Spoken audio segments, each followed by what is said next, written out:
Oi pessoal, vamos dar continuidade à leitura do livro Vidas Secas, do autor Graciliano Ramos, beleza? Nós paramos então na página 38 para 39, no capítulo Sim a Vitória. Acocorada junto às pedras que serviam de trempe, a saia de ramagens entalada entre as coxas, Sim a Vitória soprava o fogo. Uma nuvem de cinza voou dos tições e cobriu-lhe a cara. A fumaça inundou-lhe os olhos, o rosário de contas brancas e azuis desprendeu-se do cabeção e bateu na panela. Sim, a Vitória limpou as lágrimas com as costas das mãos, encarquilhou as pálpebras, meteu o rosário no seio e continuou a soprar com vontade, enchendo muito as bochechas. Labaredas lamberam as hastes de angico, esmoreceram, tornaram a levantar-se e espalharam-se entre as pedras. Sim, a Vitória aprumou o espinhaço e agitou o abano. Uma chuva de faíscas mergulhou num banho luminoso a cachorra baleia, que se enroscava no calor e cochilava embalada pelas emanações da comida. Sentindo a deslocação do ar e a crepitação dos gravetos, Baleia despertou, retirou-se prudentemente, receosa de sapecar o pelo, e ficou observando maravilhada as estrelinhas vermelhas que se apagavam antes de tocar o chão. Aprovou com um movimento de cauda aquele fenômeno e desejou expressar sua admiração à dona. Chegou-se a ela em saltos curtos, ofegando, ergueu-se nas pernas traseiras, imitando gente. Mas sim, a Vitória não queria saber de elogias. Arreda! Deu um pontapé na cachorra, que se afastou humilhada e com sentimentos revolucionários. Sim, a Vitória tinha amanhecido nos seus azeites. Fora de propósito, dissera ao marido algumas inconveniências a respeito da cama de varas. Fabiano, que não esperava semelhante desatino, apenas grunhira. E amanhecera, porque realmente mulher é bicho difícil de entender, deitara-se na rede e pegara no sono. Sim, a Vitória andara para cima e para baixo, procurando em que desabafar. Como achasse tudo em ordem, queixara-se da vida. E agora vingava-se em Baleia, dando-lhe um pontapé. Avizinhou-se da janela baixa da cozinha, viu os meninos entretidos no barreiro, sujos de lama, fabricando bois de barro que secavam ao sol sob o pé de turcos, e não encontrou motivo para repreendê-los. Pensou de novo na cama de varas e mentalmente xingou Fabiano. Dormia naquilo, tinham se acostumado, mas seria mais agradável dormir numa cama de lastro de couro como outras pessoas. Fazia mais de um ano que falava nisso ao marido. Fabiano, a princípio, concordara com ela, mastigara cálculos, tudo errado.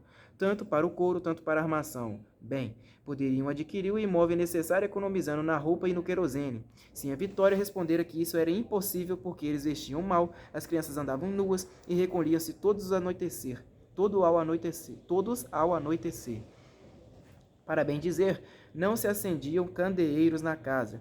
Tinham discutido, procurando contar outras despesas. Como não se entendessem, sim, a Vitória aludira bastante azeda ao dinheiro gasto pelo marido na feira, com jogo e cachaça. Ressentido, Fabiano condenara os sapatos de verniz que ele usava nas festas caros e inúteis.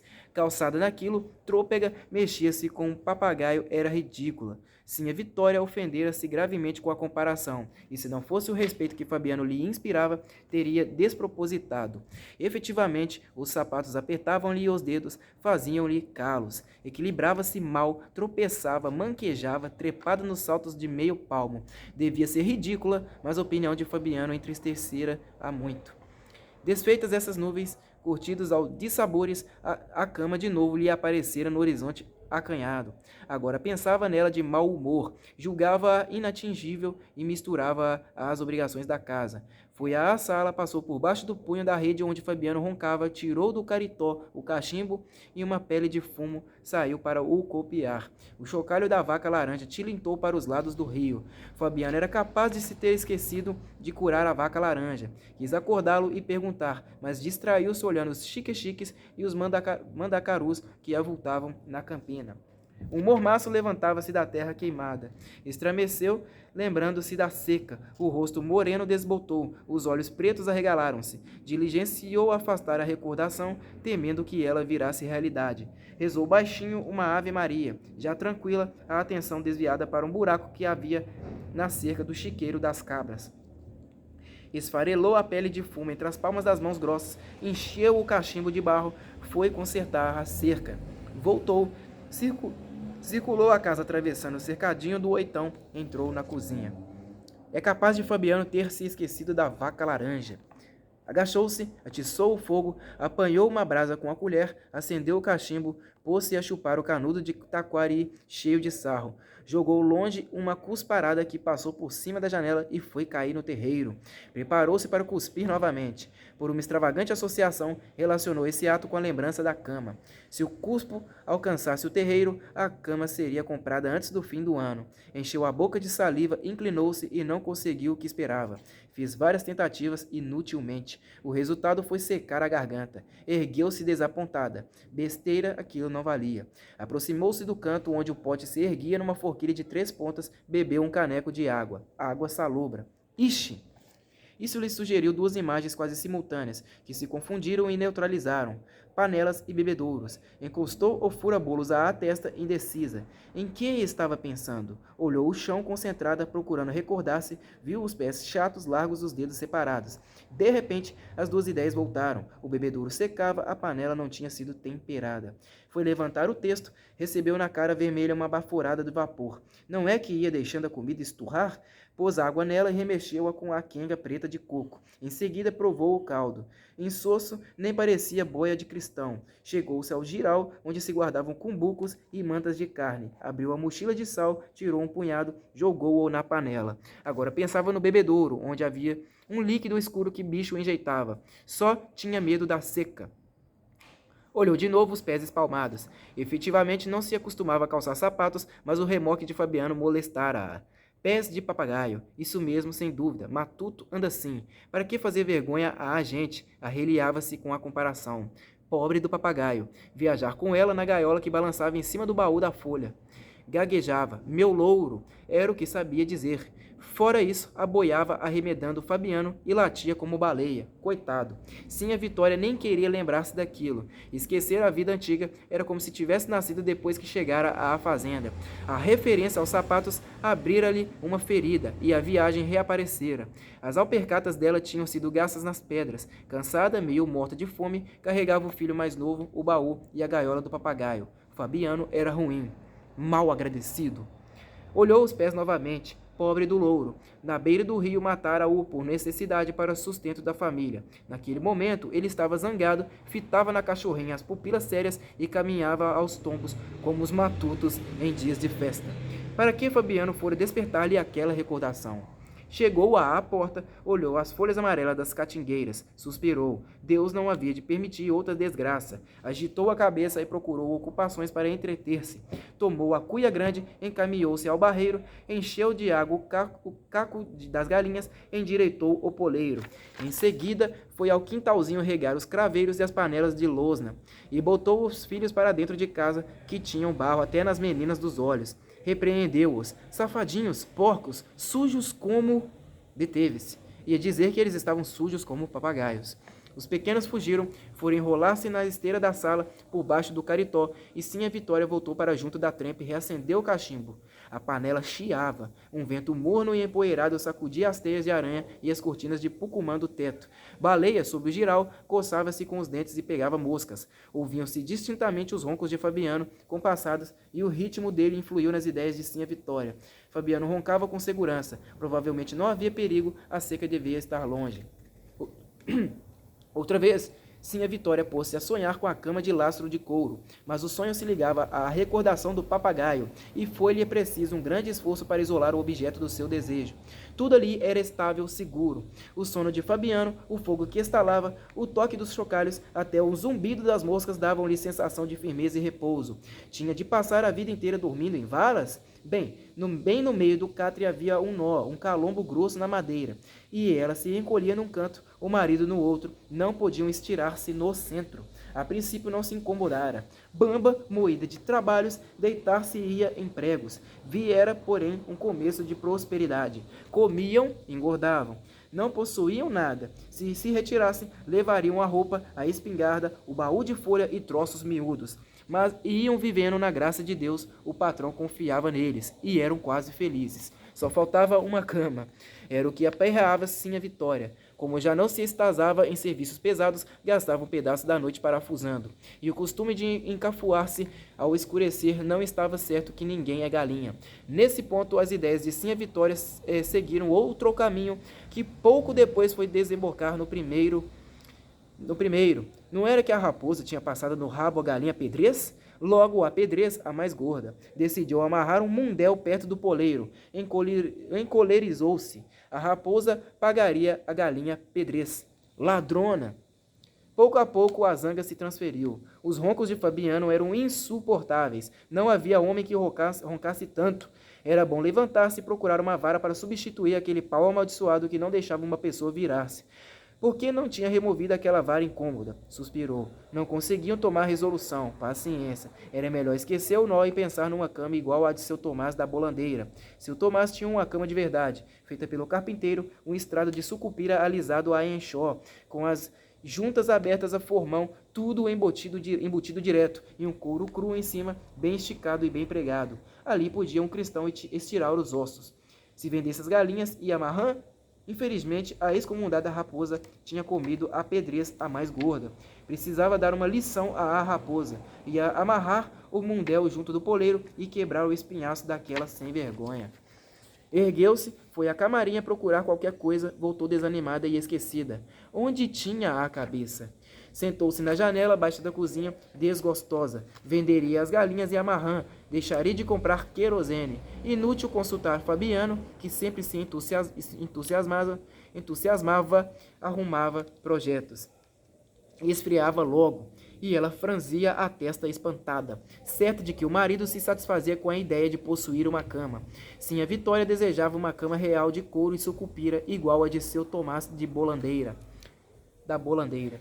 O menino mais novo, próximo capítulo aí. A ideia surgiu-lhe na tarde em que Fabiano botou os arreios na régua alazã e entrou a amansá-la. Não era propriamente ideia. Era o desejo vago de realizar qualquer ação notável que espantasse o irmão e a cachorra-baleia. Naquele momento, Fabiano lhe causava grande admiração.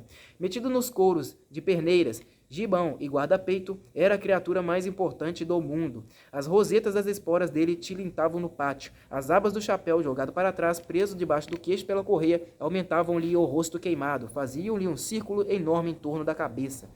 O animal estava selado, os estribos amarrados na garupa, e sim a Vitória subjugava-o, agarrando-lhe os beiços. O vaqueiro apertou a cilha e pôs-se a andar em redor, fiscalizando os arranjos, lento.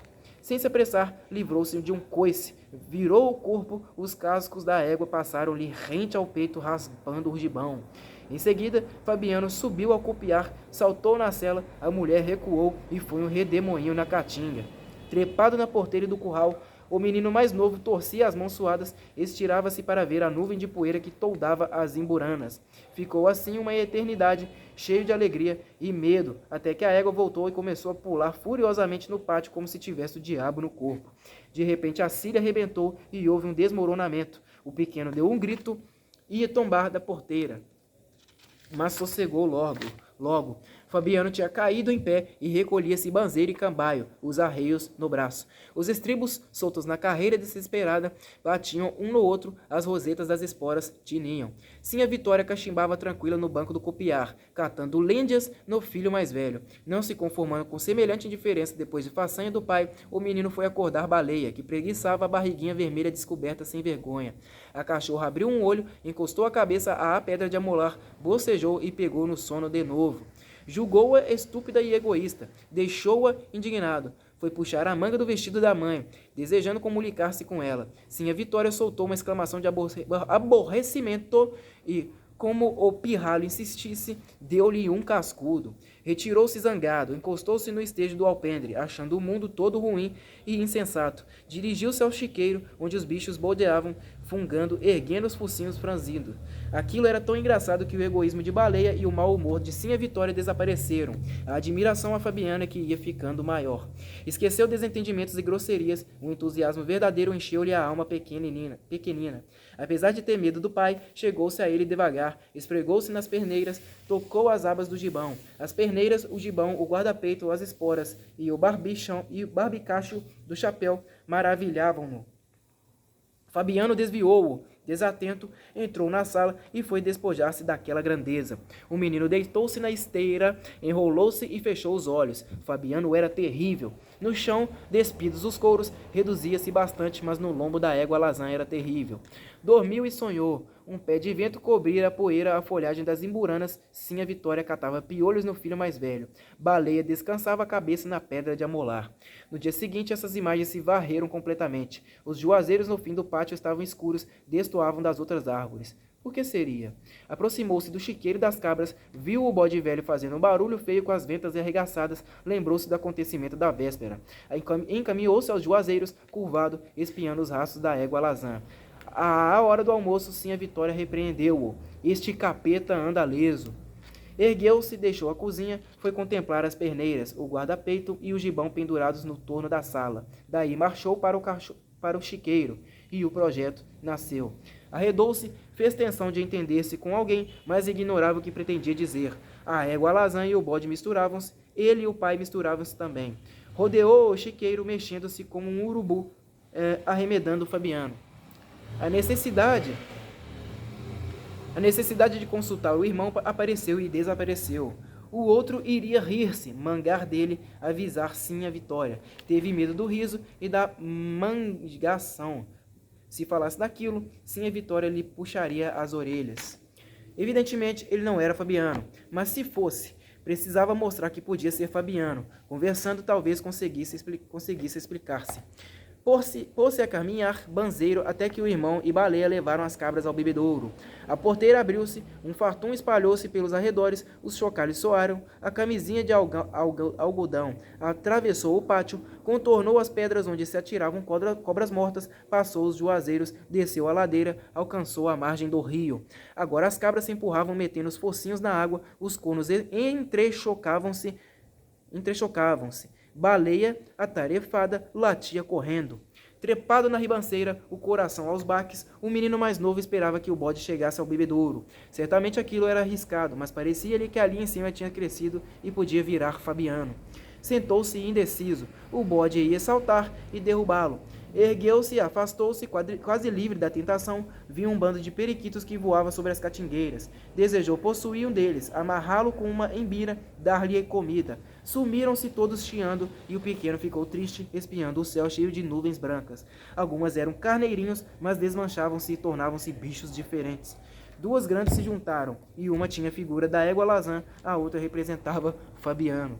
Baixou os olhos escandeados, esfregou-os, aproximou-se novamente da ribanceira, distinguiu a massa confusa do rebanho, ouviu as pancadas dos chifres. Se o bode já tivesse bebido, ele experimentaria decepção. Examinou as pernas finas, a camisinha encardida e rasgada. Enxergara viventes no céu, considerava-se protegido, convencia-se de que forças misteriosas iam ampará-lo.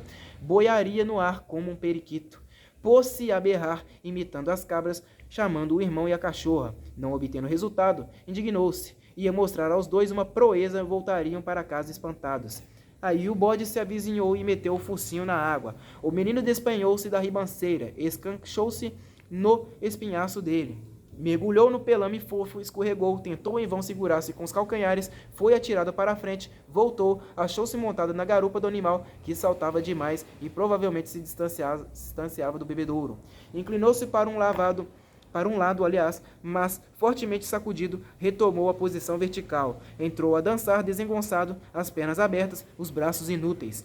Outra vez, impelido para a frente, deu um salto mortal. Passou por cima da cabeça do bode, aumentou o rasgão da camisa numa das pontas e estirou-se na areia. Ficou ali estatelado, quietinho, um zum-zum nos ouvidos, percebendo vagamente que escapara sem honra da aventura.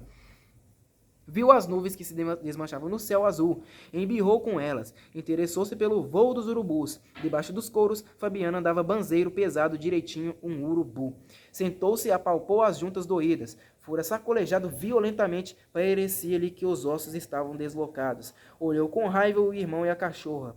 Deviam tê-lo prevenido. Não descobriu neles nenhum sinal de solidariedade. O irmão ria como um doido. Baleia séria desaprovava tudo aquilo. Achou-se abandonado e mesquinho, exposto a quedas, coices e marradas. Ergueu-se, arrastou-se com desânimo até a cerca do bebedouro. Encostou-se a ela, o rosto virado para a água barrenta, o coração esmorecido. Meteu os dedos finos pelo rasgão, coçou o peito magro. O tropel das cabras perdeu-se na ladeira, a cachorrinha ladrou longe. Como estariam as nuvens? Provavelmente algumas se transformavam em carneirinhos, outras eram como bichos desconhecidos. Lembrou-se de Fabiano e procurou esquecê-lo. Com certeza Fabiano e sim a Vitória iam castigá-lo por causa do acidente. Levantou os olhos tímidos. A lua tinha aparecido, engrossava, acompanhada por uma estrelinha quase invisível. Àquela hora, os periquitos descansavam na vazante, nas touceiras secas de milho. Se possuísse um daqueles periquitos, seria feliz. Baixou a cabeça, tornou a olhar a poça escura que o gado esvaziara. Uns riachos miúdos marejavam na areia como artérias abertas de animais. Recordou-se das cabras abatidas à mão de pilão, penduradas da cabeça para baixo num caibro do copiar, sangrando. Retirou-se. A humilhação atenuou-se pouco a pouco e morreu. Precisava entrar em casa, jantar, dormir. E precisava crescer, ficar tão grande como Fabiano, matar cabras à mão de pilão, trazer uma faca de ponta à cintura. Ia crescer, espichar-se numa cama de varas, fumar cigarros de palha, calçar sapatos de couro cru. Subiu a ladeira, chegou-se à casa devagar, entortando as pernas, banzeiro. Quando fosse homem, caminharia assim, pesado, cambaio, importante, as rosedas das esporas tilintando. Saltaria no lombo de um cavalo brabo e voaria na caatinga como pé de vento, levantando poeira. Ao regressar, apesar-se ia num pulo e andaria no pátio assim torto, de perneiras, gibão, guarda-peito e chapéu de couro com barbicacho. O menino mais velho e Baleia ficariam admirados. O menino mais velho. Deu-se aquilo porque sim a Vitória não conversou num instante com o menino mais velho. Ele nunca tinha ouvido falar em inferno. Estranhando a linguagem de Sinha Terta, pediu informações. Sinha Vitória, distraída, aludiu vagamente a certo lugar ruim demais e, como o filho exigisse uma descrição, encolheu os ombros. O menino foi à sala interrogar o pai. Encontrou-o sentado no chão com as pernas abertas, desenrolando um meio de sola. Bota o pé aqui. A ordem se cumpriu e Fabiano tomou medida de alpargata. Deu um traço com a ponta da faca atrás do calcanhar, outra diante do dedo grande. Riscou em seguida a forma do calçado e bateu palmas. Arreda. O pequeno afastou-se um pouco, mas ficou por ali rondando e timidamente arriscou a pergunta. Não obteve resposta. Voltou à cozinha, foi pendurar-se à saia da mãe. Como é? Sim, a Vitória falou em espetos quentes e fogueiras. A senhora viu? Aí sim a Vitória se zangou. Achou-o insolente e aplicou-lhe um cocorote. O menino saiu indignado com a injustiça, atravessou o terreiro, escondeu-se debaixo das catingueiras murchas à beira da lagoa vizinha. A cachorra-baleia acompanhou-o naquela hora difícil. Repousava junto à trempe, cochilando no calor, à espera de um osso. Provavelmente não o receberia, mas acreditava nos ossos, e o torpor que a embalava era doce. Mexia-se de longe em longe, punha na dona as pupilas negras onde a confiança brilhava. Admitia a inexistência de um osso graúdo na panela, e ninguém lhe tirava esta certeza, nenhuma inquietação lhe perturbava os desejos moderados. Às vezes recebia pontapés sem motivo. Os pontapés estavam previstos e não dissipavam a imagem do osso. Naquele dia, a voz estridente de Sinha Vitória e o cascudo no menino mais velho arrancaram Baleia da Modorra e deram-lhe a suspeita de que as coisas não iam bem. Foi esconder-se num canto por detrás do pilão, fazendo-se miúdo entre cumbucos e cestos. Um minuto depois, levantou o focinho e procurou orientar-se. O vento morno que soprava da lagoa fixou-lhe a resolução. Esgueirou-se ao longo da parede, transpôs a janela baixa da cozinha, atravessou o terreiro, passou pelo pé de turco, topou o camarada, chorando muito infeliz à sombra das catingueiras. Tentou minorar-lhe o padecimento saltando em roda e balançando a cauda. Não podia sentir dor excessiva, e como nunca se impacientava, continuou a pular, ofegando, chamando a atenção do amigo. Afinal, convenceu-o de que o procedimento dele era inútil. O pequeno sentou-se, acomodou nas pernas a cabeça da cachorra, pôs-se a contar-lhe baixinho uma história. Tinha um vocabulário quase tão minguado como o do papagaio que morrera no tempo da seca. Valia-se, pois, de exclamações e de gestos, e Baleia respondia com o rabo com a língua, com movimentos fáceis de entender. Todos o abandonavam. A cadelinha era o único vivente que lhe mostrava simpatia. Afagou-a com os dedos magros e sujos e o animal encolheu-se para sentir bem o contato agradável. Experimentou uma sensação como a que lhe dava a cinza do borralho. Continuou a acariciá-la, aproximou do focinho dela a cara enlameada, olhou bem no fundo os olhos tranquilos. Estivera metido no barreiro com o irmão, fazendo bichos de barro, lambuzando-se. Deixara o brinquedo e fora interrogar Sinha Vitória. Um desastre. A culpada era Sinha Terta, que na véspera, aliás, depois de curar com reza a espinhela de Fabiano, soltara uma palavra esquisita, chiando o canudo do cachimbo preso nas gengivas banguelas. Ele tinha querido que a palavra virasse coisa. e ficara desapontado quando a mãe se referira a um lugar ruim, com espetos e fogueiras. Por isso, resingara, esperando que ela fizesse o inferno transformar-se. Todos os lugares conhecidos eram bons. O chiqueiro das cabras, o curral, o barreiro, o pátio, o bebedouro. Mundo onde existiam seres reais, a família do vaqueiro e os bichos da fazenda. Além havia uma serra distante e azulada, um monte que a cachorra visitava, caçando praias, veredas quase imperceptíveis na caatinga, moitas e capões de mato impenetráveis, bancos de macambira. E aí fervilhava uma população de pedras vivas e plantas que procediam como gente. Esses mundos viviam em paz, às vezes desapareciam as fronteiras, habitantes dos dois lados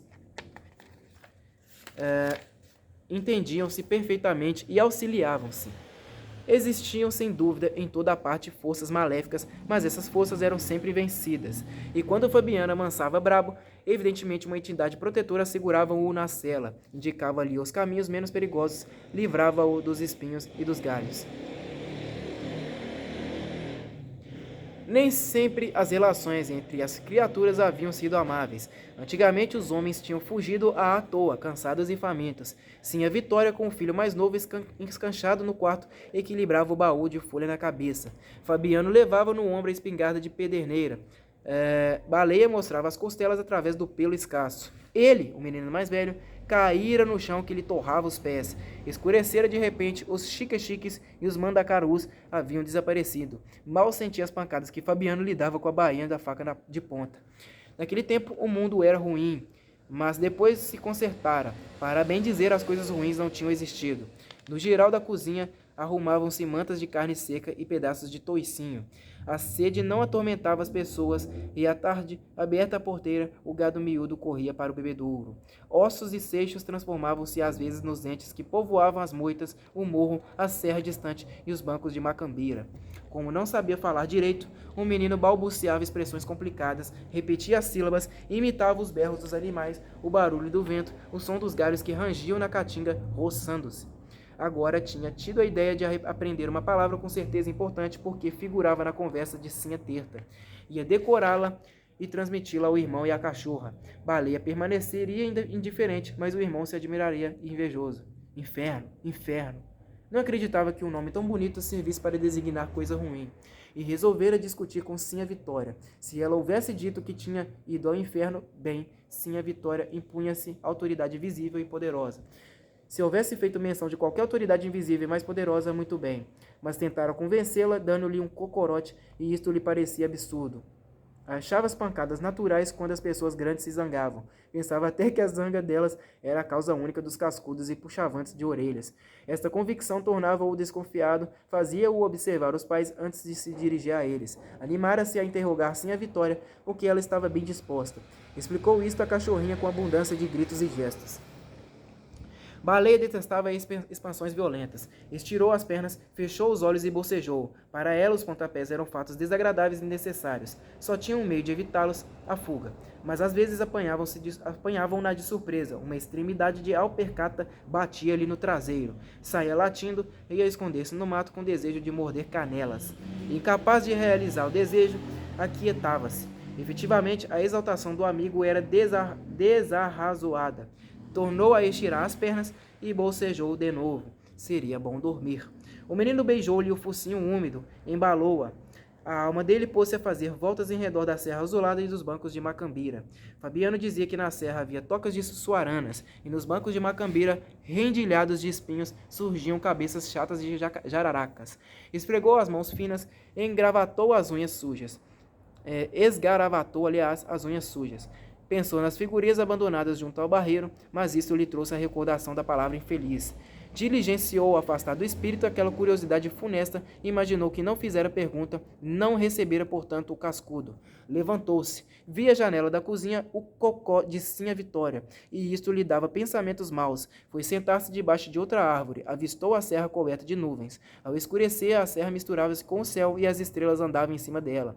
Como era possível haver estrelas na terra? A cadelinha chegou-se aos pulos, cheirou-o, lambeu-lhe as mãos e acomodou-se. Como era possível haver estradas na terra? Entristeceu. Talvez Sinha Vitória dissesse a verdade. O inferno devia estar cheio de jararacas e suaranas, e as pessoas que moravam lá recebiam cocorotes, puxões de orelhas e pancadas com bainha de faca. Apesar de ter mudado de lugar, não podia livrar-se da presença de Sinha Vitória. Repetiu que não havia acontecido nada e tentou pensar nas estrelas que se acendiam na serra. Inutilmente, àquela hora, as estrelas estavam apagadas. Sentiu-se fraco e desamparado. Olhou os braços magros, os dedos finos, pôs-se a fazer no chão desenhos misteriosos. Para que Sinha Vitória tinha dito aquilo? Abraçou a cachorrinha com uma violência que a descontentou. Não gostava de ser apertada, preferia saltar e espojar-se. Farejando a panela, franzia as ventas e reprovava os modos estranhos do amigo. Um osso grande subia e descia no caldo. Esta imagem consoladora não a deixava. O menino continuava a abraçá-la. E Baleia encolhia-se para não magoá-lo, sofria a carícia excessiva. O cheiro dele era bom, mas estava misturado com emanações que vinham da cozinha. Havia ali um osso graúdo, cheio de tutano e com alguma carne. Inverno. A família estava reunida em torno do fogo, Fabiano sentado no pilão caído, Sinha Vitória de pernas cruzadas, as coxas servindo de travesseiros aos filhos.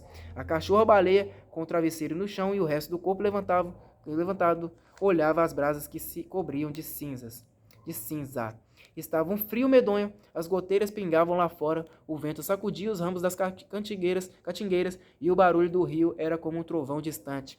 Fabiano esfregou as mãos satisfeito e empurrou os tições com a ponta da alpercata. As brasas estalaram, a cinza caiu, um círculo de luz espalhou-se em redor da trempe de pedras, clareando vagamente os pés do vaqueiro, os joelhos da mulher e os meninos deitados.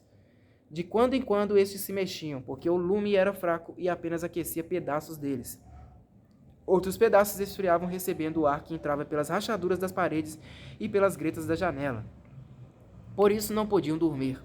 Quando iam pegando no sono, arrepiavam-se, tinham precisão de virar-se, chegavam-se à trempe e ouviam a conversa dos pais. Não era propriamente conversa, eram frases soltas, espaçadas com repetições e incongruências. Às vezes uma interjeição cultural dava energia ao discurso ambíguo. Na verdade, nenhum deles prestava atenção às palavras do outro. Iam exibindo as imagens que lhes vinham ao espírito e as imagens sucediam-se, deformavam-se, não havia meio de dominá-las. Como os recursos de expressão eram minguados, tentavam remediar deficiências falando alto.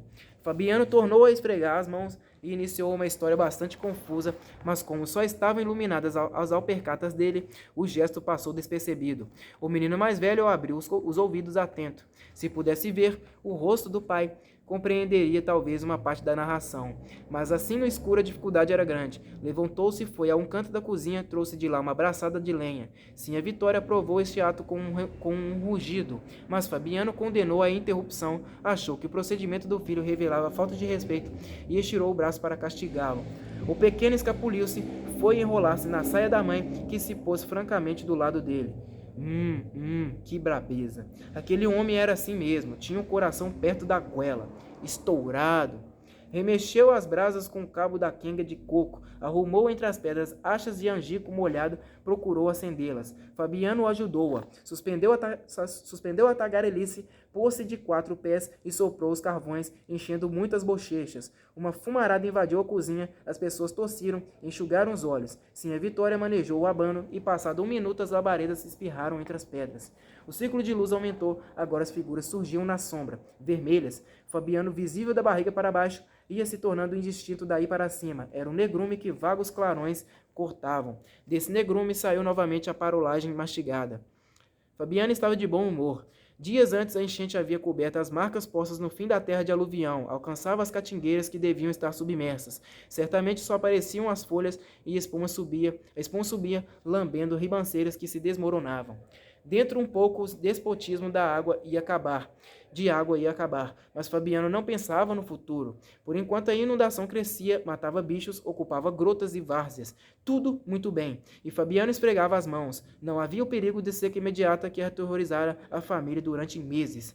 A caatinga amarelecera, avermelhara-se então, o gado principiara a emagrecer e horríveis visões do pesadelo tinham agitado o sono das pessoas.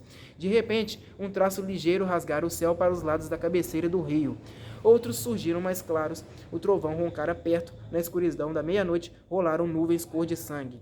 A ventania arrancara sucupiras e imburanas, houvera relâmpagos em demasia, e sim a Vitória se escondera na camarinha com os filhos, tapando as orelhas, enrolando-se nas cobertas. Mas aquela brutalidade findara de chofre, a chuva caíra, a cabeça da cheia aparecera arrastando troncos e animais mortos. A água tinha subido, alcançada a ladeira, estava com vontade de chegar aos juazeiros do fim do pátio. Sim, a Vitória andava amedrontada. Seria possível que a água topasse os juazeiros?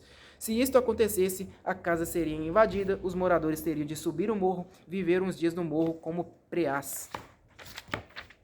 Suspirava atiçando fogo com o cabo de quenga de coco. Deus não permitiria que sucedesse tal desgraça. A casa era forte. Os esteios de aroeira estavam bem fincados no chão duro. Se o rio chegasse ali, derrubaria apenas os torrões que formavam o enchimento das paredes de taipa. Deus protegeria a família. As varas estavam bem amarradas com cipós nos esteios de aroeira. O arcabouço da casa resistiria à fúria das águas, e quando elas baixassem, a família regressaria. Sim, viveriam todos no mato como preás, mas voltariam quando as águas baixassem, tirariam do barreiro terra para vestir o esqueleto da casa. Sim, a Vitória moveu o abano com força para não ouvir o barulho do rio, que se aproximava. Seria que eles estavam com a intenção de progredir? O abano zumbia e o rumor da enchente era um sopro que esmorecia para lá dos juazeiros. Fabiano contava façanhas. Começara moderadamente, mas excitara-se pouco a pouco, e agora via os acontecimentos com exagero e otimismo. Estava convencido de que praticara feitos notáveis. Necessitava essa convicção. Algum tempo antes acontecer aquela desgraça. O soldado amarelo provocara-o na feira, dera-lhe uma surra de facão e metera-o na cadeia. Fabiano passara semanas capiongo, fantasiando vinganças, vendo a criação definhar na caatinga torrada. Se a seca chegasse, ele abandonaria a mulher e filhos, cozeria a facadas o soldado amarelo, depois mataria o juiz, o promotor e o delegado. Estiveram uns dias assim murcho, pensando na seca e roendo a humilhação. Mas a trovoada roncara, viera e cheia, e agora as goteiras pingavam, o vento entrava pelos buracos das paredes. Fabiano estava contente e esfregava as mãos. Como o frio era grande, aproximou-as das labaredas. Relatava um fuzuê terrível. Esquecia as pancadas e a prisão. Sentia-se capaz de atos importantes.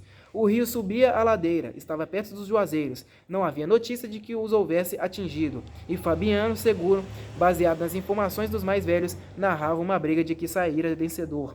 A briga era sonho, mas Fabiano acreditava nela. As vacas vinham abrigar-se junto à parede da casa.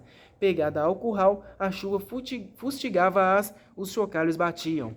Iriam engordar com o pasto novo, dar crias. O pasto cresceria no campo, as árvores se enfeitariam, o gado se multiplicaria, engordariam todos, ele, Fabiano, a mulher, os 2 filhos e a cachorra-baleia. Talvez sim a Vitória adquirisse uma cama de lastro de couro. Realmente o giral de varas onde se espichavam era incômodo. Fabiano gesticulava. Sim, a Vitória agitava o abano para sustentar as labaredas do angico molhado. Os meninos sentiam frio numa banda e calor na outra. Não podiam dormir e escutavam as lorotas do pai. Começaram a discutir em voz baixa uma passagem obscura da narrativa. Não conseguiram entender-se, arengaram azedos, iam-se atracando.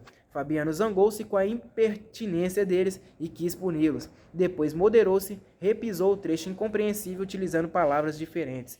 O menino mais novo bateu palmas, olhou as mãos de Fabiano que se agitavam por cima das labaredas, escuras e vermelhas. As costas ficavam na sombra, mas as palmas estavam iluminadas de cor de sangue. Era como se Fabiano tivesse esfolado um animal. A barba ruiva e emaranhada estava invisível, os olhos azulados e imóveis fixavam-se nos tições, a fala dura e rouca entrecortava-se de silêncios. Sentado no pilão, Fabiano derreava-se, feio e bruto, com aquele jeito de bicho lerdo que não se aguenta em 2 pés. O menino mais velho estava descontente. Não podendo perceber as feições do pai, cerrava os olhos para entendê-lo bem, mas surgira uma dúvida. Fabiano modificara a história, e isto reduzia-lhe a verossimilhança. Um desencanto. Estirou-se e bocejou. Teria sido melhor a repetição das palavras. Altercaria com o irmão procurando interpretá-las. Brigaria por causa das palavras, e a sua convicção encorparia. Fabiano devia tê-las repetido. Não. Aparecera uma variante. O herói tinha se tornado humano e contraditório. O menino mais velho recordou-se de um brinquedo antigo presente de seu Tomás de Bolandeira. Fechou os olhos, reabriu-os sonolento. O ar que entrava pelas rachas das paredes esfriava-lhe uma perna, um braço, todo o lado direito. Virou-se, os pedaços de Fabiano sumiram-se. O brinquedo se quebraram, o pequeno entristecera, vendo as peças inúteis. Lembrou-se dos currais feitos de seixos miúdos sob as catingueiras. Agora a lagoa estava cheia, tinha coberto os currais que ele construíra. O barreiro também se enchera, atingia a parede da cozinha, as águas dele juntavam-se às da lagoa. Para ir ao quintal onde havia craveiros e panelas de losna, Sinha Vitória saía pela porta da frente, descia o copiar e atravessava a porteira de Baraúna. Atrás da casa, as cercas, o pé de turco e as catingueiras estavam dentro da água. Os sapos cantavam. O som dos chocalhos era familiar, mas a caatinga dos sapos e o rumor das goteiras causavam estranheza. Tudo estava mudado. Chovia o dia inteiro, a noite inteira. As moitas e capões de mato, onde viviam seres misteriosos, tinham sido violados. Havia lá sapos, e a cantiga deles subia e descia. Uma toada lamentosa enchia os arredores. Tentou contar as vozes e atrapalhou-se. Eram muitas, com certeza. Havia uma infinidade de sapos nas moitas e nos capões. Que estariam fazendo? Por que gritava a cantoria gorgolejada e triste? Nunca viram um deles, confundia-os com os habitantes invisíveis da serra e dos bancos de Macambira. Enrolou-se e acomodou-se. Adormeceu uma banda aquecida pelo fogo, a outra banda protegida pelas nádegas de Sinha Vitória. O abano agitava-se, a madeira úmida chiava, o vulto de Fabiano iluminava-se e escurecia. Baleia, imóvel, paciente, olhava os carvões e esperava que a família se recolhesse. Enfastiava o barulho que Fabiano fazia. No campo, seguindo uma res, ele se esgoelava demais, natural. Mas ali, à beira do fogo, para que tanto grito? Fabiano estava se cansando à toa. Baleia se enjoava, cochilava e não podia dormir.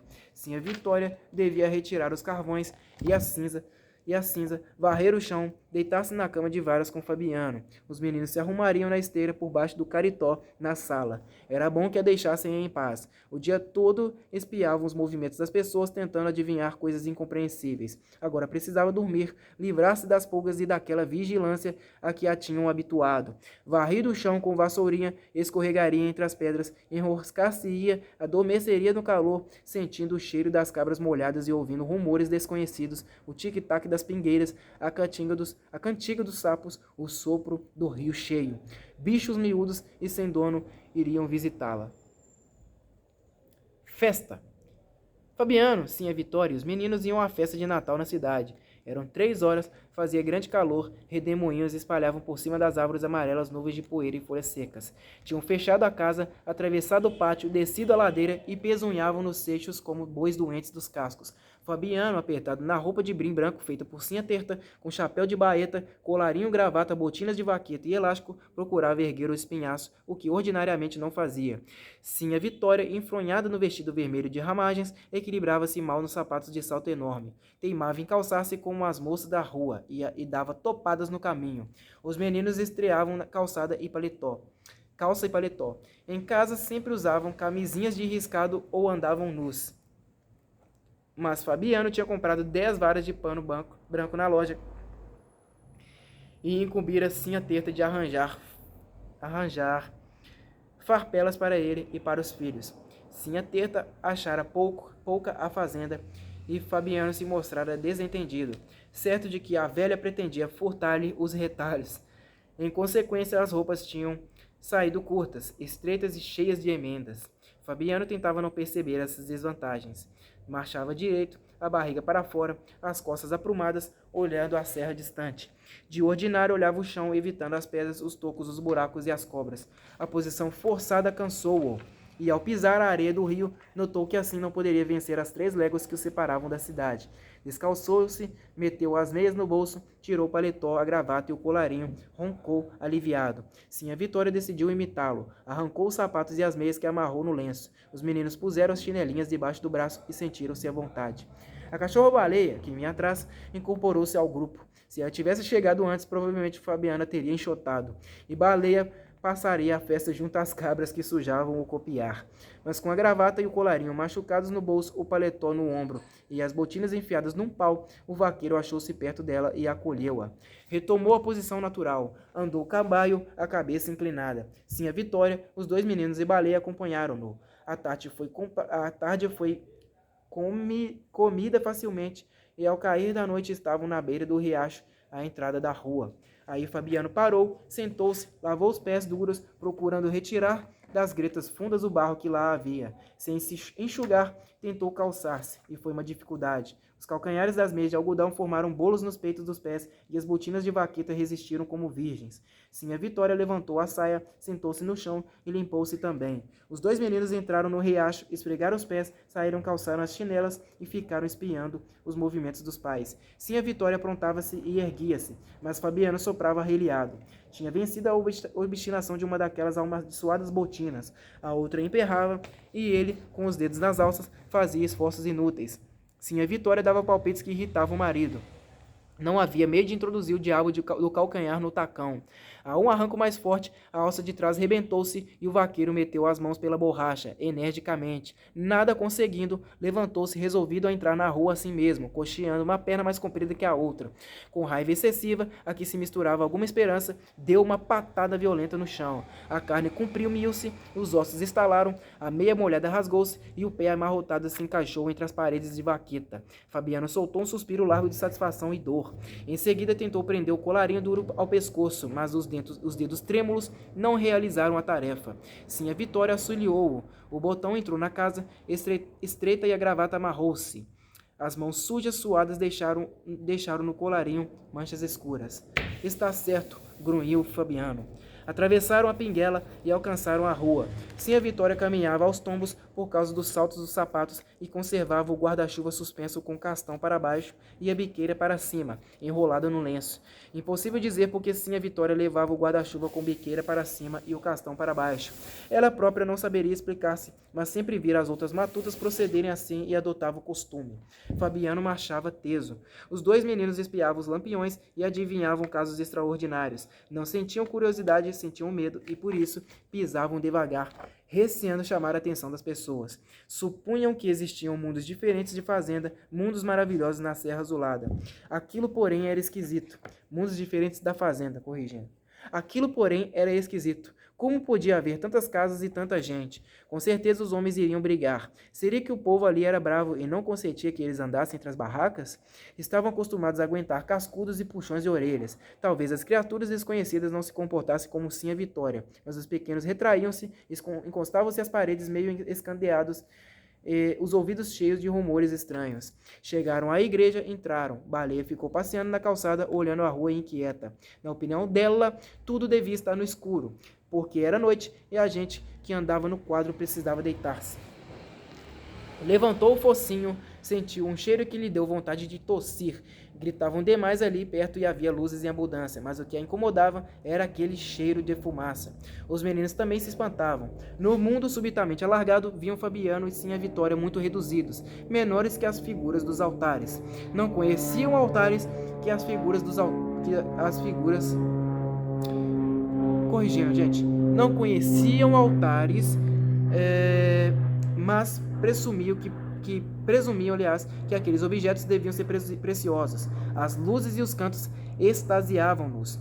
De luz havia na fazenda o fogo entre as pedras da cozinha e o candeeiro de querosene pendurado pela asa numa vara que saía da taipa. De canto, o bendito de Sinha Vitória e o aboio de Fabiano. O aboio era triste, uma cantiga monótona e sem palavras que entorpecia o gado. Fabiano estava silencioso, olhando as imagens e as velas acesas, constrangido na roupa nova, e o pescoço esticado, pisando em brasas. A multidão apertava-o mais que a roupa, embaraçava-o. De perneiras, gibão e guarda-peito, andava metido numa caixa, como tatu, mas saltava no lombo de um bicho e voava na caatinga. Agora não podia virar-se. Mãos e braços roçavam-lhe o corpo. Lembrou-se da surra que levara e da noite passada na cadeia. A sensação que experimentava não diferia muito da que tinha tido ao ser preso. Era como se as mãos e os braços da multidão fossem agarrá-lo, subjugá-lo, espremê-lo no canto da parede. Olhou as caras em redor. Evidentemente, As criaturas que se juntavam ali não o ouviam, mas Fabiano sentia-se rodeado de inimigos, temia envolver-se em questões e acabar mal à noite. Soprava e esforçava-se inutilmente por abanar-se com o chapéu. Difícil mover-se, estava amarrado.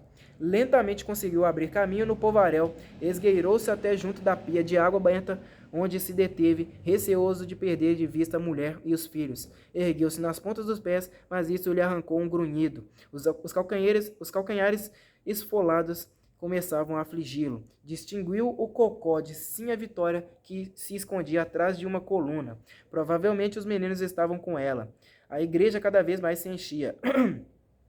Para avistar a cabeça da mulher, Fabiano precisava estirar-se e voltar o rosto, e o colarinho furava-lhe o pescoço. As botinas e o colarinho eram indispensáveis. Não poderia assistir à novena calçada em alpercatas, a camisa de algodão aberta, mostrando o peito cabeludo. Seria desrespeitoso. Como tinha religião, entrava na igreja uma vez por ano.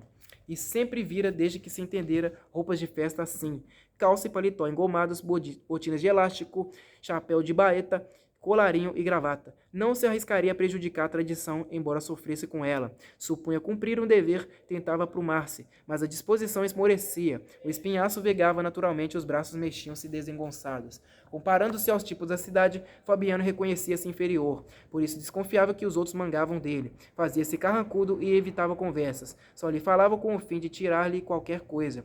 Os negociantes furtavam na medida, no preço e na conta. O patrão realizava com pena e tinta cálculos incompreensíveis. Da última vez que se tinham encontrado, houvera uma confusão de números, e Fabiano, com os miolos ardendo, deixara indignado o escritório do branco, certo de que fora enganado. Todos lhe davam prejuízo. Os caixeiros, os comerciantes e o proprietário tiravam-lhe o couro, e os que não tinham negócio com ele riam vendo-o passar nas ruas tropeçando. Por isso Fabiano se desviava daqueles viventes. Sabia que a roupa nova cortada e cozida por Sinha Teta, o colarinho, a gravata, as botinas e o chapéu de baeta o tornavam ridículo, mas não queria pensar nisto. Preguiçosos, ladrões, faladores, mofinos. Estava convencido de que todos os habitantes da cidade eram ruins. Mordeu os beiços. Não poderia dizer semelhante coisa. Por falta menor aguentara facão e dormira na cadeia. Ora, o soldado amarelo sacudiu a cabeça, livrou-se da recordação desagradável e procurou uma cara amiga na multidão. Se encontrasse um conhecido, iria chamá-lo para a calçada, abraçá-lo, sorrir e bater palmas. Depois falaria sobre gado.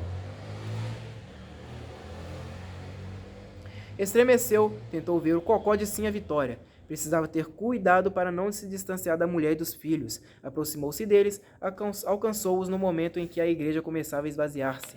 Saíram aos encontrões, desceram os degraus. Empurrado, machucado, Fabiano tornou a pensar no soldado amarelo. No quadro, ao passar pelo Jatobá, virou o rosto. Sem motivo nenhum, o desgraçado tinha ido provocá-lo, pisar-lhe o pé. Eles se desviaram com bons modos. Como o outro insistisse, perder a paciência, tiveram um rompante. Consequência, facão no lombo e uma noite de cadeia. Convidou a mulher e os filhos para os cavalinhos, arrumou-os, distraiu-se um pouco vendo-os rodar. Em seguida, encaminhou-os às barracas de jogo. Coçou-se, puxou o lenço, desatou-o, contou o dinheiro com a tentação de arriscá-lo no bozó. Se fosse feliz, poderia comprar a cama de couro cru, o sonho de Sinha Vitória.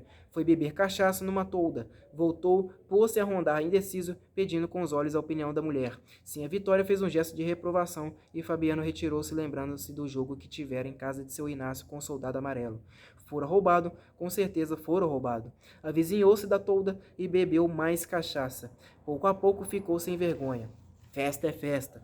Bebeu ainda uma vez, e empertigou-se, olhou as pessoas desafiando-as. Estava resolvido a fazer uma asneira. Se topasse, o soldado amarelo esbodegava-se com ele. Andou entre as barracas, emproado, atirando coices no chão, insensível às esfoladuras dos pés. Queria era desgraçar-se, dar um pano de amostra àquele safado. Não ligava importância à mulher e aos filhos que o seguiam. Apareça um homem! Berrou. No barulho que enchia a praça, ninguém notou a provocação, e Fabiano foi esconder-se por detrás das barracas, para lá dos tabuleiros de doces. Estava disposto a esbagaçar-se, mas havia nele um resto de prudência. Ali podia irritar-se, dirigir ameaças e desafores a inimigos invisíveis. Impelido por forças opostas, expunha-se e acautelava-se. Sabia que aquela explosão era perigosa. Temia que o soldado amarelo surgisse de repente, viesse plantar-lhe no pé a reiúna. O soldado amarelo, falto de substância, ganhava fumaça na companhia dos parceiros. Era bom evitá-lo, mas a lembrança dele tornava-se às vezes horrível, e Fabiano estava tirando uma desforra. Estimulado pela cachaça, fortalecia-se. Cadê o valente? Quem é que tem coragem de dizer que eu sou feio? Apareça um homem. Lançava o desafio numa fala atrapalhada, com um vago receio de ser ouvido. Ninguém apareceu, e Fabiano roncou alto, gritou que eram todos uns frouxos, uns capados, sim senhor. Depois de muitos berros, supôs que havia ali perto homens escondidos com medo dele. Insultou-os. Cambada de... Parou agoniado, suando frio, a boca cheia de água, sem atinar com a palavra. Cambada de quê? Tinha um nome debaixo da língua, e a língua engrossava, perra, Fabiano cuspia, fixava na mulher e nos filhos uns olhos vidrados. Recuou alguns passos, entrou a engulhar-se. Em seguida, aproximou-se novamente das luzes, capengando. Foi sentar-se na calçada de uma loja. Estava desanimado, bambo. O entusiasmo arrefecera. Cambada de quê? Repetia a pergunta sem saber o que procurava. Olhou de perto a cara da mulher. Não conseguiu distinguir-lhe os traços. Sim, a Vitória perceberia a atrapalhação dele? Havia ali outros matutos conversando. E Fabiano enjoou-os. Se não estivesse tão ansiado, arrotando, suando, brigaria com eles. A interrogação que lhe aperreava o espírito confuso juntou-se à ideia de que aquelas pessoas não tinham o direito de sentar-se na calçada. Queria que o deixassem com a mulher, os filhos e a cachorrinha. Cambada de quê? Soltou um grito áspero, bateu palmas. Cambada de cachorros! Descoberta a expressão teimosa, alegrou-se. Cambada de cachorros. Evidentemente, os matutos como ele não passavam de cachorros. Procurou com as mãos a mulher e os filhos, certificou-se de que eles estavam acomodados. Uma contração violenta no pescoço entortou-lhe o rosto, a boca. Entortou-lhe o rosto, a boca. Encheu-se novamente de saliva. Pôs-se a cuspir. Serenou, respirou com força, passou a dedos por um fio de barba que lhe pendia do beiço. Era tonto, com uma zoada infeliz nos ouvidos. Ia jurar que mostrara valentia e correra perigo. Achava ao mesmo tempo que havia cometido uma falta. Agora estava pesado e com sono. Enquanto andara fazendo espalhafato, a cabeça cheia de aguardente, desprezara as esfoladuras dos pés, mas esfriava e as botinas de vaqueta magoavam-no em demasia. Arrancou-as, tirou as meias, libertou-se do colarinho da gravata e do paletó, enrolou tudo, fez um travesseiro, estirou-se no cimento, puxou para os olhos o chapéu de baeta e adormeceu com o estômago embrulhado. Sim, a Vitória achava-se em dificuldade. Torcia-se para satisfazer uma precisão e não sabia como se desembaraçar. Podia esconder-se no fundo do quadro, por detrás das barracas, para lá dos tamboretes das doceiras. Ergueu-se meio decidida, tornou a cocorar-se. Abandonar os meninos, o marido naquele estado? Apertou-se e observou os quatro cantos com desespero, que a precisão era grande. Escapuliu-se disfarçadamente, chegou à esquina da loja, onde havia um magote de mulheres agachadas, e olhando as frontarias das casas e as lanternas de papel, molhou o chão e os pés das outras matutas. Arrastou-se para a junta da família, tirou do bolso o cachimbo de barro, atochou-o, acendeu-o, largou algumas baforadas longas de satisfação. Livre da necessidade, viu com interesse o formigueiro que circulava na praça, à mesa do leilão, as listas luminosas dos foguetes. Realmente a vida não era má. Pensou com um arrepio na seca na viagem medonha que fizera em caminhos abrasados, vendo ossos e garranchos. Afastou a lembrança ruim, atentou naquelas belezas. O burburinho da multidão era doce. O realejo famoso dos cavalinhos não descansava. Para a vida ser boa, só faltava a Vitória uma cama igual a de seu Tomás da Bolandeira. Suspirou, pensando na cama de varas em que dormia. Ficou ali de cócoras, cachimbando, os olhos e os ouvidos muito abertos para não perder a festa. Os meninos trocavam impressões cochichando, aflitos com o desaparecimento da cachorra. Puxaram a manga da mãe. Que fim teria levado Baleia? Sim, a Vitória levantou o braço num gesto mole e indicou vagamente 2 pontos cardeais com o canudo do cachimbo. Os pequenos insistiram. Onde estaria a cachorrinha? Indiferentes à igreja, às lanternas de papel, aos bazares, às mesas de jogo e aos foguetes, só se importavam com as pernas dos transeuntes. Coitadinha, andava por aí perdida aguentando pontapés. De repente Baleia apareceu, trepou-se na calçada, mergulhou entre as saias das mulheres, passou por cima de Fabiano e chegou-se aos amigos, manifestando com a língua e com o rabo um vivo contentamento. O menino mais velho agarrou-a, estava segura. Tentaram explicar-lhe que tinham tido susto enorme por causa dela, mas Baleia não ligou importância à explicação. Achava que perdiam tempo num lugar esquisito, cheio de odores desconhecidos. Quis latir, expressar oposição a tudo aquilo, mas percebeu que não convenceria ninguém e encolheu-se, baixou a cauda, resignou-se ao capricho dos seus donos. A opinião dos meninos assemelhava-se à dela. Agora olhavam as lojas todas à mesa do leilão e conferenciavam pasmados. Tinham percebido que havia muitas pessoas no mundo. Ocupavam-se em descobrir uma enorme quantidade de objetos. Comunicaram baixinho um ao outro as surpresas que os enchiam. Impossível imaginar tantas maravilhas juntas. O menino mais novo teve uma dúvida e apresentou-a timidamente ao irmão. Seria que aquilo tinha sido feito por gente? O menino mais velho hesitou, espiou as lojas, as todas iluminadas, as moças bem vestidas. Encolheu os ombros. Talvez aquilo tivesse sido feito por gente. Nova dificuldade chegou-lhe ao espírito. Soprou-a no ouvido do irmão. Provavelmente aquelas coisas tinham nomes. O menino mais novo interrogou-o com os olhos. Sim, com certeza as preciosidades que se exibiam nos altares da igreja e nas prateleiras das lojas tinham nomes. Puseram-se a discutir a questão intrincada.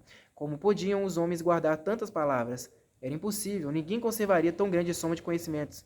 Livres dos nomes, as coisas ficavam distantes, misteriosas. Não tinham sido feitas por gente. E os indivíduos que mexiam nelas cometiam imprudência. Vistas de longe, eram bonitas. Admirados e medrosos, falavam baixo para não desencadear as forças estranhas que elas, porventura, encerrassem. Baleia cochilava, de quando em quando balançava a cabeça e franzia o focinho. A cidade se enchera de suores que a desconcertavam. Sim, a Vitória enxergava, através das barracas, a cama de seu Tomás da Bolandeira, uma cama de verdade. Fabiano roncava de papo para cima as abas do chapéu, cobrindo-lhe os olhos o quengo sobre as botinas de vaqueta. Sonhava agoniado e Baleia percebia nele um cheiro que o tornava irreconhecível. Fabiano se agitava soprando. Muitos soldados amarelos tinham aparecido, pisavam-lhe os pés com enormes reiúnas e ameaçavam-no com facões terríveis. Bom, pessoal, vou dar uma pausa por aqui, tá? Eu parei na página 84. Próximo capítulo vai ser Baleia, tá? É o capítulo aí, provavelmente falando sobre a cachorrinha. E o quê? São 155 páginas. Eu acho que eu já fiz aí, né? Já rendi uma boa leitura até então, tá bom? Então, eu agradeço por vocês aí que me acompanharam até aqui, tá? Vou gravar vídeo só amanhã, tá? Agradeço vocês novamente aí e até a próxima.